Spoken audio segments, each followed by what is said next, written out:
Et Nano, je vais te laisser commencer l'émission avec Nouma. Oui, je vais te présenter un petit peu. Alors, on t'a découvert... moi, je t'ai découvert sur Instagram. Mais on a eu l'occasion de t'interviewer, de faire une petite interview courte quand tu étais en résidence, justement, Exactement. au Racam. Ouais, résidence scénique. Scénique, ouais, tout à fait. Et du coup, on t'a invité parce qu'on s'est dit, on la veut. On veut la voir avec nous. On la veut au studio, hein, c'est pas négociable. Donc du coup, voilà, on va t'interviewer, tu vois. L'interview sera en 3 parties et on fera des jeux, on va s'amuser en même temps. Trop chouette. Et on va tout savoir de toi. Génial. Je suis là pour tout vous dire. C'est vrai, tu vas tout nous dire. Déjà, tu as commencé la musique très jeune. Tu as commencé la guitare parce que tu voulais être une rockeuse. Ouais, c'était mon rêve. C'était ton rêve, mais est-ce que tu as un artiste qui t'a donné envie d'être rockeuse, en fait Ouais, quand j'étais petite, mon père, il m'a beaucoup fait écouter U2. Il écoutait plein de groupes de rock. Et puis après, j'ai découvert Muse. Et là, j'étais devenue une grande fan. Mais c'est aussi parce que je crois que j'ai regardé un peu Twilight et que j'étais un peu amoureuse de Robert Pattinson et que dedans il y avait un son de Muse. Ah ouais? Oui. Supermassive Black Hole. Et après j'étais là, waouh, faut que je fasse du rock. Je trouve ça trop stylé. Donc tu as commencé par vouloir faire du rock. Tu as commencé du coup le chant après. Alors ça c'était en primaire où tu voulais être rockeuse. Voilà, tu as commencé la guitare. Après tu as commencé à faire du chant, à chanter au collège. Ouais, un petit peu plus C'est bien parce que tu as fait les étapes... progressivement. Progressivement. Tu as découvert ta voix et tu as commencé à écrire tes propres textes. Ouais, exactement. C'est ça, au collège. Et là, tu as eu l'envie d'aller sur scène. Tu as commencé à faire des petites scènes parisiennes, je crois. Exactement. En fait, j'étais avec ma meilleure copine. En fait, c'est surtout grâce à elle que j'ai commencé le chant. Parce qu'elle était hyper fan de Glee. On regardait beaucoup. C'était bien ça. Ah, c'était trop génial. On reprenait toutes les chansons de Glee, on les rechantait après l'école, on allait chez elle, on se faisait un super goûter et après on mettait tous les karaokés YouTube et on chantait jusqu'à ce que les parents reviennent. Et du coup, en fait, naturellement, on a formé un duo. Et puis on a beaucoup chanté pour les fêtes d'école, etc. Et puis ensuite, on a voulu aller voir un peu ce qui se passait justement dans les petites jams parisiennes, des espèces de piano-bars un peu cachés. Et puis tous les week-ends, en fait, on allait chanter toutes les deux. Et puis c'est comme ça que, en fait, au final, je me suis découvert une passion pour le chant et pour la musique. C'est ça. Et pour te conforter dans ton choix de vouloir faire de la chanson, t'es partie 1 an à Londres. Exactement. Et pour apprendre la musique, d'ailleurs, c'était ça. C'était une école de chant, pas que de chant, mais moi j'avais pris le cursus chant justement. Et en gros, c'était un cursus de performance live, donc on travaillait vraiment la scène, le chant, la théorie, tout ça. En fait, c'était super chouette. D'accord, ok. Et genre une école un peu à la Fame, non? Pas tout à fait. Un peu, en vrai, si. C'était un peu High School Musical, en vrai. Ouais. C'était surtout beaucoup de rencontres, beaucoup de concerts, jouer avec tout le monde. C'était surtout ça qui était génial, en fait. C'était les rencontres. Et puis j'ai voulu continuer. Oui, parce que du coup, tu as pris des cours de danse aussi. Ouais, pas mal. Et là, aujourd'hui, tu prends encore des cours de chant et de danse ou pas? Ou tu as complètement arrêté? Non, je reprends des cours de chant avec un nouveau prof qui s'appelle Laurent. D'ailleurs, big up à Laurent. Et je pense qu'il faut toujours prendre des cours de chant. Même Céline Dion, elle a un prof de chant, elle a un coach vocal. On peut toujours apprendre plus. Il y a toujours des choses à revoir. Et donc, je trouve ça hyper important. Et puis, chaque prof de chant peut apporter des choses différentes. Donc, je trouve ça bien aussi de changer. Et puis, les cours de danse, là, je reprends un peu. Et je commence à collaborer avec une chorégraphe aussi pour le live et tout. J'ai vraiment envie de m'y remettre parce que c'était une grande passion pour moi. À un moment, après être rockeuse, je voulais être danseuse. Quel genre de danse c'était? Je faisais pas mal on appelait ça du hip-hop new wave, c'est-à-dire que c'est un peu tout ce qui est attitude hip-hop sans forcément les figures qui sont au sol. Oui, donc c'était plus du hip-hop un peu commercial, je crois qu'on appelle ça comme ça. Les danseurs qui vont m'écouter sûrement, ils vont me maudire quand je dis ça, mais c'était ça. Et puis voilà, aujourd'hui, vu que je me suis lancée dans la musique, en fait, ça se connecte en fait. Et du coup, cette chorégraphe m'a contactée sur les réseaux, elle a dit je veux faire des trucs avec toi et tout, j'adore ta musique, ça m'inspire. Et du coup, aujourd'hui, on collabore et il va y avoir plein de choses qui arrivent. Et du coup, sur scène, tu danses maintenant ou tu vas danser? Ouais, exactement. Là, j'ai fait mon dernier concert de l'année mercredi et on a commencé à intégrer des petites chorégraphies justement faites sur mesure et j'ai envie d'aller encore plus loin et on est en train de bosser ça, ouais. Ok, c'est cool ça. Ouais. Alors, Nouma, c'est pas ton vrai prénom, j'imagine. Non. C'est ton nom de scène, c'est ça. Exactement. Pourquoi Nouma? Alors, Nouma, parce que, en fait, je me suis retrouvée à Londres et en fait, tout le monde écorchait mon prénom, Manon, qui, bon, du coup, à la base, je m'appelle Manon, parce que c'est une sonorité purement française, en fait, la sonorité on. Ah ouais? Donc, tout le monde m'appelait Manou. D'accord. Et tout le monde pensait que je m'appelais Emmanuel, par exemple. Et du coup, je me suis dit, bon, il faut que je fasse un truc avec Manou, parce que personne n'arrivera jamais à prononcer mon prénom. Et du coup, Manou, j'ai inversé, ça fait Nouma.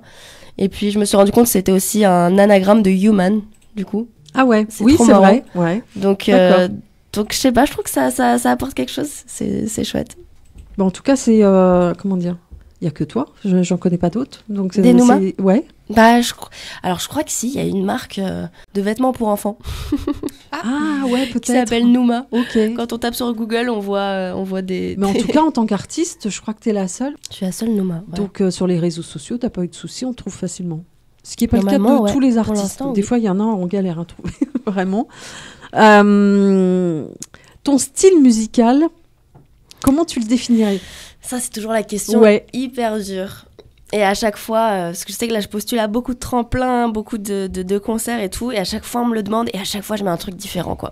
C'est vrai? Tu mets un truc différent? Enfin, différent, pas tant différent que ça, mais c'est compliqué parce qu'il y a tellement d'influences, et je pense que c'est aussi... je pense que toute ma génération... en fait, on a de plus en plus de mal à définir nos styles parce qu'il y a trop d'influences dans tous les sens, et qu'en fait, on est en train de créer des nouveaux styles. C'est vrai que maintenant, il y a beaucoup de styles, beaucoup de nouveaux styles. Ouais, t'as raison, c'est vrai.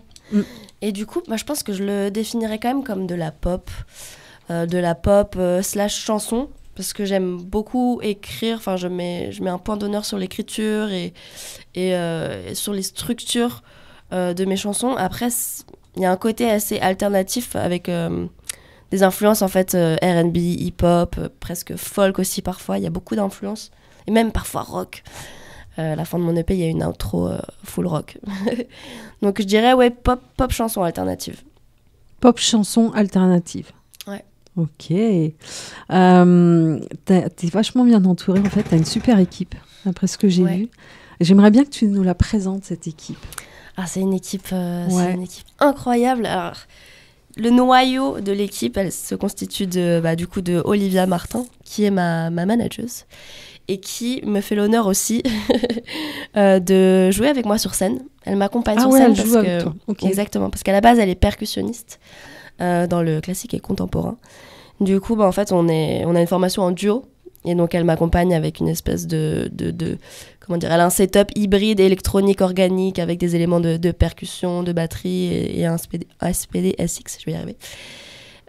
Et puis après, mon équipe, c'est aussi du coup mon producteur Newton, avec qui j'ai co-composé et qui a produit en fait l'intégralité de l'EP, qui est sorti il y a une semaine.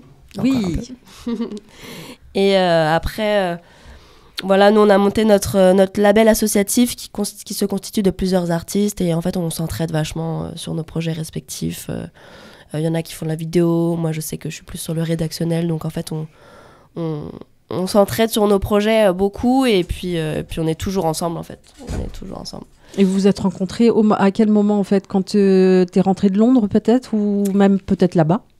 Alors non, on s'est rencontrés à Paris, mais justement après mon école de musique à Londres, j'ai fait une petite pause dans la musique et j'ai fait des études de management où j'ai pas mal voyagé en Europe, et en fait pour terminer ces études, j'ai fait un stage dans un studio d'enregistrement. Et en fait, on s'est tous rencontrés là-bas. Olivia, qui du coup est ma manageuse, faisait des missions de chargée de production. Osmose, qui est un autre artiste de notre association, faisait pas mal de vidéos, en fait, de réal vidéo. Donc en fait, je les ai tous rencontrés là-bas, pareil pour Newton. Et puis le stage s'est terminé, et puis on a continué, nous, à bosser ensemble, en fait, et on a monté notre association. C'est chouette. Ouais. En tout cas, on est ravis de connaître un peu mieux, de connaître tes débuts. Après, on va passer, parce que tu as sorti ton EP le 9 décembre. Exactement. Donc c'est tout récent. Une semaine? Ça fait une semaine pile, ouais. Une semaine pile. Donc on va en parler tout à l'heure. On va parler de ton actualité. Oh.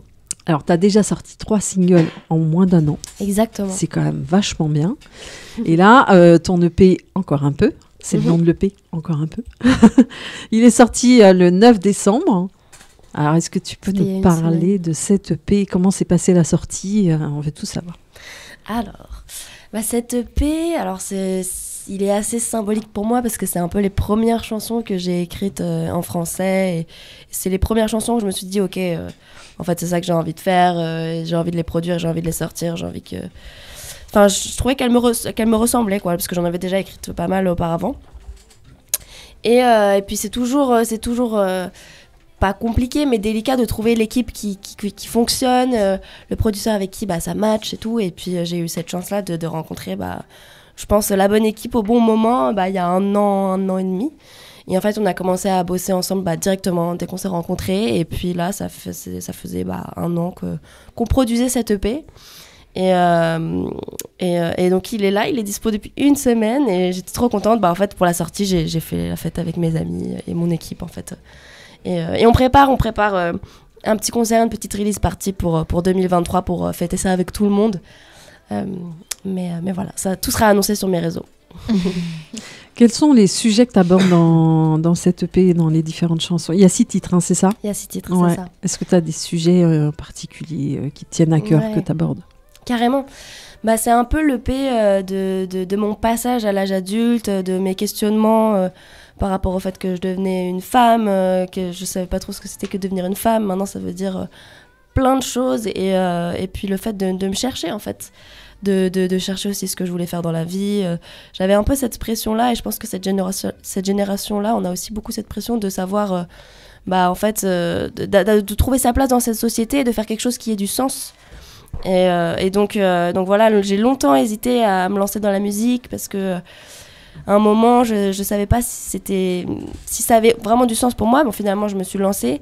Donc il y a Encre Noire par exemple qui parle de ça, qui parle du fait de l'empowerment justement, et de se dire bon ok, maintenant j'arrête de faire ce qu'on me dit de faire, j'arrête de correspondre aux idéaux qu'on peut projeter d'une femme dans les sociétés, et je suis mes rêves, je me lance, et puis j'essaye d'être je m'écoute moi, quoi.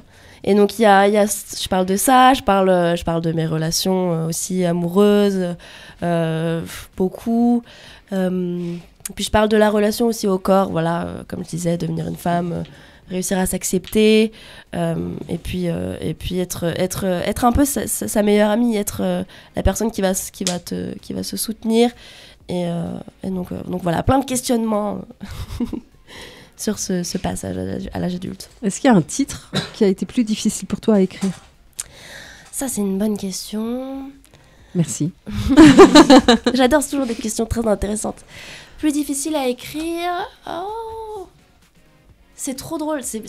Franchement, je crois pas qu'il y en ait un qui a été plus difficile à écrire. Par contre, Encre Noire, c'est hyper drôle parce que j'avais écrit le refrain et le premier couplet il y a genre 4 ans. Ah ouais? Et ouais. Et en fait, j'étais retombée dessus et j'étais là genre, en fait, c'est cool. Et je l'ai continué, genre peut-être 3 ans après. Et j'en ai fait un autre titre, donc je dirais pas que c'était compliqué parce que tout a été assez fluide, mais du coup c'est très long pour un titre. Mais sinon, non, tout est assez fluide. Généralement, justement, quand j'écris une chanson, c'est que j'ai quelque chose à dire et que j'ai besoin de le sortir et qu'il y a une émotion en moi qu'il faut que je mette sur papier. Et du coup, c'est le texte qui vient en premier ou c'est la musique? Généralement, c'est le texte. Après, c'est en train de changer, évidemment, parce que j'évolue là-dedans. Mais généralement, j'ai des mots qui résonnent, des phrases, des métaphores qui résonnent dans ma tête. Je les écris. Et puis ensuite, je me mets à mon piano, à ma guitare. Et puis, en fait, généralement, après, c'est assez fluide. Et je compose les accords. Et puis, je continue d'écrire la chanson. Est-ce que t'as fait 3 clips, je crois? Ouais, 3 clips et un teaser. Ils sont super beaux, tes clips. Merci. Ouais, je trouve ça super joli. Enfin, je sais pas si vous êtes allés les voir, mais allez les voir, franchement, ils sont beaux. Voilà. Je trouve que la mise en scène, et les couleurs. C'est grâce à 2 magiciens, je vais les citer. C'est Marty Pourcent qui a réalisé mon tout premier clip qui s'appelle Encre Noire. Ouais. Et puis d'ailleurs, on a réalisé une live session qui va sortir dans très peu de temps. En janvier. Et puis c'est Elias Cadet après qui a réalisé le clip de Bleuté de toi et le clip de Different, et qui a réalisé également avec moi le teaser qu'on a sorti il y a 10 jours. Très joli aussi. Merci beaucoup. Ouais, Super chouette. Beaucoup de talent. Je suis fan. Ils ont beaucoup de talent. Beaucoup de talent. Du coup, est-ce qu'il y a un autre clip qui est en préparation? Et si oui, sur quel titre? Comme je disais, du coup, il y a une live session qui arrive, qui a été filmée dans un studio. Je peux vous le dévoiler. Ça sera le dernier titre de l'EP, qui s'appelle Ailleurs, qui sortira justement début janvier pour vous montrer aussi ce que ça peut donner en live. Il y aura tout un band derrière moi, et puis c'est une chanson vraiment, je pense que c'est ma chanson préférée de l'EP, donc j'ai trop hâte que ça sorte. Exactement, ouais. Et puis après, pour la suite, il y aura des nouveaux titres, et on commence déjà à réfléchir justement au prochain clip, etc. Il y aura des nouveaux titres. Ouais. Il y a des choses qui se préparent. Ouais, plein de choses qui se préparent. Est-ce que tu as une autre passion à part la musique alors tu danses aussi, hein, tu vas peut-être me dire la danse, mais est-ce que tu as une autre passion, quelque chose qui t'anime à part ça? J'en ai plein en vrai, mais j'ai toujours aimé dessiner. En fait, quand j'étais petite, même avant de faire de la musique, je dessinais beaucoup. Je dessinais mes propres BD, je faisais des histoires et tout. Ouais. J'aime beaucoup les choses manuelles en fait. Et ça m'a servi énormément dans mon projet en fait, parce il y a plein de choses qu'on a fait nous-mêmes. Par exemple, les maisons brûlées dans le clip de Bleuté de toi, c'est moi qui les ai fait fondre. Enfin, j'aime beaucoup tout ce qui est manuel, tout ce qui est créatif. Justement, j'allais en venir là, parce que j'ai découvert que tu as une marque de merchandising. Une marque, entre guillemets. Ouais, Noum Noum. Oui.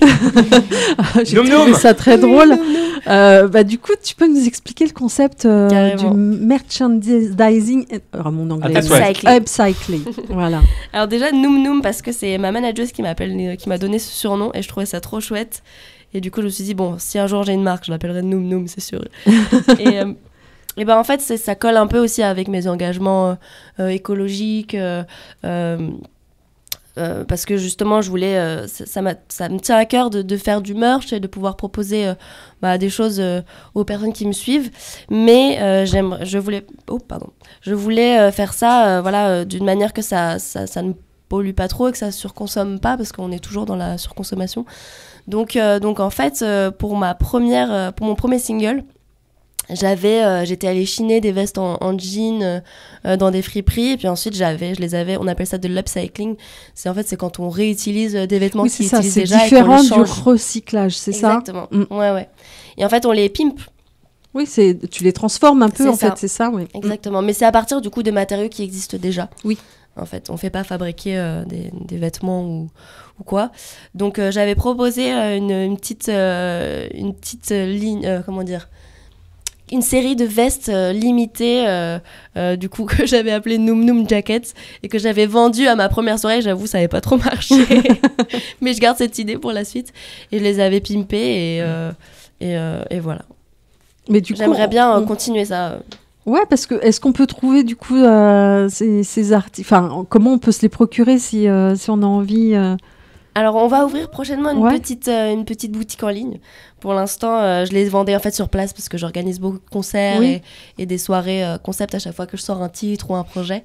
Donc, généralement, il faut aller venir à ces événements, mais j'espère plus tard justement faire même collaborer avec plein de stylistes, plein de créateurs justement dans l'upcycling, pour pouvoir proposer plus de merch et plus de choses. Mais du coup, c'est toi qui les transformais, ces vestes? Ouais. Là, c'était moi. Après, j'avoue qu'avec l'avancement du projet, j'ai moins eu de temps pour le faire. Mais j'adore la couture, l'upcycling, justement, pouvoir réinventer des choses et que ce soit respectueux de l'environnement, et en même temps, c'est hyper créatif, quoi. Alors, t'as un autre projet aussi. C'est de mettre en vente des NFT. Ah oui. Tu peux nous en parler? Alors, les logos dont tu parles, pardon. Est-ce que c'est les petites cartes qu'on voit justement dans ton petit clip là où tu annonçais ton EP?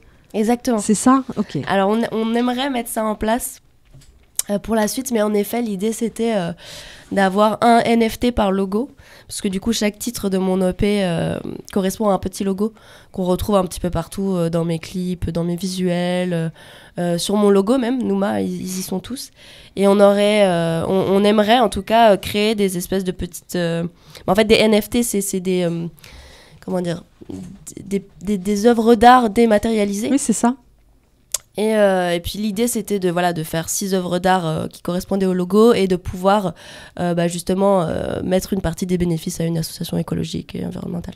Ok, donc tu vas... On l'a pas encore fait. Mais c'est un projet, et du coup tu vas peut-être, pareil qu'avec ta petite marque Noum Noum, tu vas peut-être avoir un site internet où tu mettras ça en vente. Ouais. Donc très prochainement, en 2023. Très prochainement. Ouais, oui. Cool. On espère. On a hâte. On sera les premiers à commander. Ouais, je crois, ouais.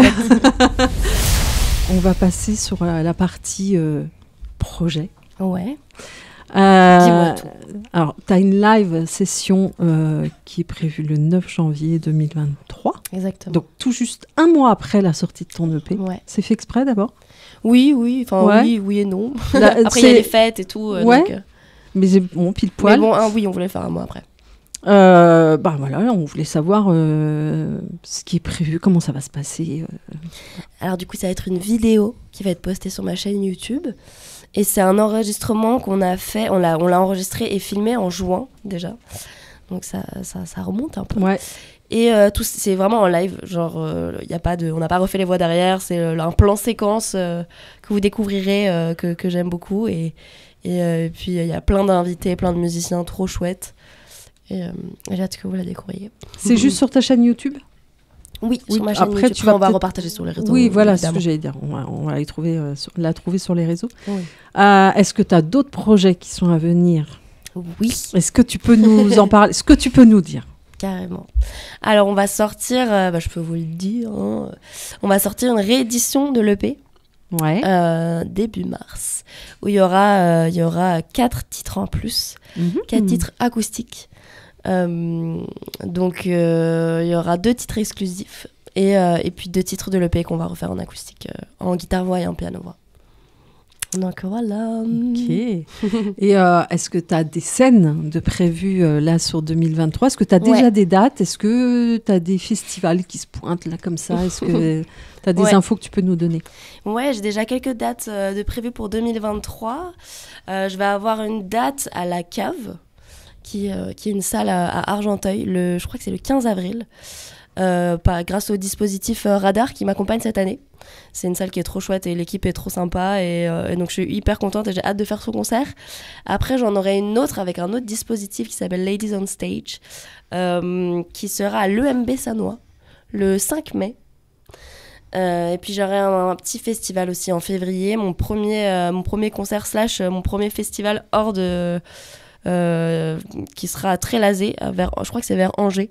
Donc ce sera en première date qui sera pas en Ile-de-France. Wouhou! C'est à côté c'est ça. Ça y est, tu commences à Exactement. prendre la route. Yes. Ouais. Et c'est pour le festival de Trélazé, ce sera au théâtre de l'Avant-Scène le 24 février.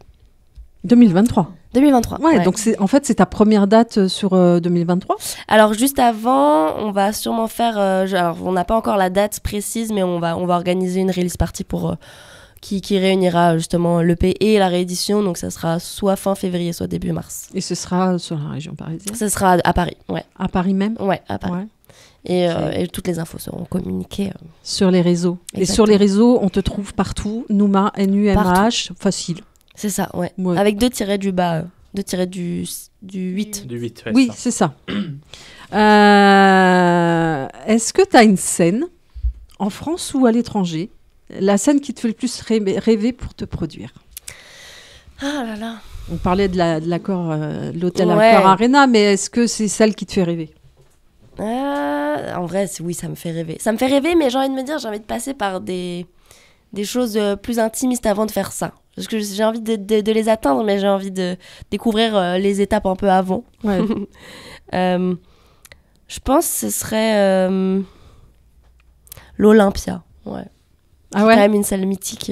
C'est ça. Ouais. Ah, puis Nouma en lettres rouges. Voilà, c'est Nouma en c'est lettres rouges. symbolique, quoi. Ouais. Ça veut dire que tu as passé un petit step dans ta carrière. Mais je crois que c'est complètement abordable parce qu'il y a beaucoup d'artistes aujourd'hui qui font, même si c'est une soirée, mais avant c'était moins abordable, je pense, par les talents émergents. Aujourd'hui, carrément, je pense, on a des artistes qu'on a interviewés qui sont passés. Il y a Lulu Van Trapp, je crois, qui ont fait une soirée là-bas. Donc c'est complètement faisable.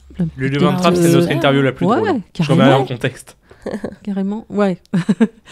Quel est l'artiste que tu as vu en 2022 sur scène et qui t'a le plus marqué, en fait? J'ai un nom qui vient direct et vous la connaissez très bien, du coup. C'est Kalika. Ah ouais. Je me suis pris une gifle. Franchement, on est allé la voir au Mama Festival avec ma manageuse, parce que du coup, on y était allé pour aller voir justement les artistes qui s'y produisaient et puis voir un peu les conférences et tout. Et moi, j'avais déjà un peu entendu parler de Kalika, j'avais vu 2-3 trucs et je lui ai dit, allez, viens, on va la voir et tout. Je suis sûre c'est chouette. Et j'étais encore plus agréablement surprise que ce que j'imaginais. J'imaginais déjà un truc de ouf et j'en avais entendu parler. Il y a beaucoup de choses j'avais vachement entendu que sur scène, c'était une bête de scène, quoi. Et ça n'a pas manqué, quoi.